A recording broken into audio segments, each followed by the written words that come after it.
Sudhakantha Bharat Ratna doctor Bhupen হাজৰিকাৰ চতুৰ্দশ মৃত্যুবাৰ্ষিকী। এই মৃত্যুবাৰ্ষিকী 5 নৱেম্বৰ তাৰিখটোত আমাক সকলোকে কন্দুৱাই, অসমবাসীক কন্দুৱাই তেখেত আমাৰ মাজৰ পৰা গুচি গৈছিল। যিগৰাকী ব্যক্তিক আমি আচলতে ব্যাখ্যা দিব নোৱাৰোঁ।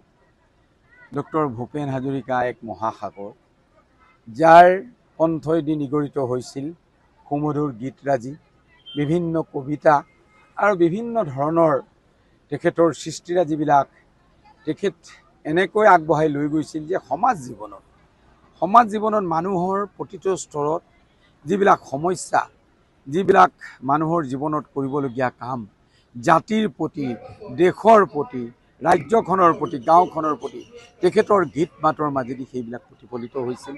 গতিকে আৰু লগতে ৰাজনৈতিক জগতখনতো তেখেতে ভুমুকি মাৰিছিল। এগৰাকী সৰ্বব্যাপী মহান ব্যক্তি, য'ত সৰ্বব্যাপী তেখেত হৈ আছিল। গতিকে সেইগৰাকী মহান ব্যক্তিয়ে আমাক যোৱা 5 নৱেম্বৰ আমাক এৰি থৈ গৈছিল।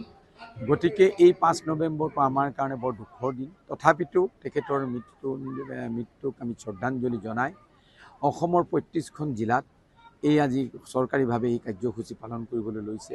আৰু আমাৰ গহপুৰৰ সমজিলাৰ উদ্যোগত, আমাৰ ছয়দুৱাৰ মহাবিদ্যালয়ৰ উদ্যোগত আজি এই অনুষ্ঠান আমি পাতিছিলোঁ। আৰু তাত মই নিজে উপস্থিত থাকিবলৈ পাই মই নিজে আনন্দিত হৈছোঁ। আচলতে সৌভাগ্যৱান বুলি ভাবিছোঁ। এইগৰাকী মহান ব্যক্তিৰ মৃত্যুৰ শ্ৰদ্ধাঞ্জলিত আমি নিজে উপস্থিত হৈছোঁ। এই আমাৰ উঠি অহা প্ৰজন্মৰ দায়িত্ব আৰু কৰ্তব্য। অনাগত দিনত ভূপেন হাজৰিকাৰ সৃষ্টিৰাজিক আমি আগলৈ লৈ যাব লাগিব। তেখেতে যি আশা কৰিছিল, তেখেতৰ এই পুণ্য স্মৃতিত আমি উঠি অহা প্ৰজন্মই প্ৰতিশ্ৰুতিবদ্ধ হৈছোঁ। যিকোনো খবৰৰ বাবে যোগাযোগ কৰক 7099017330 লগতে 7099017110 নম্বৰত।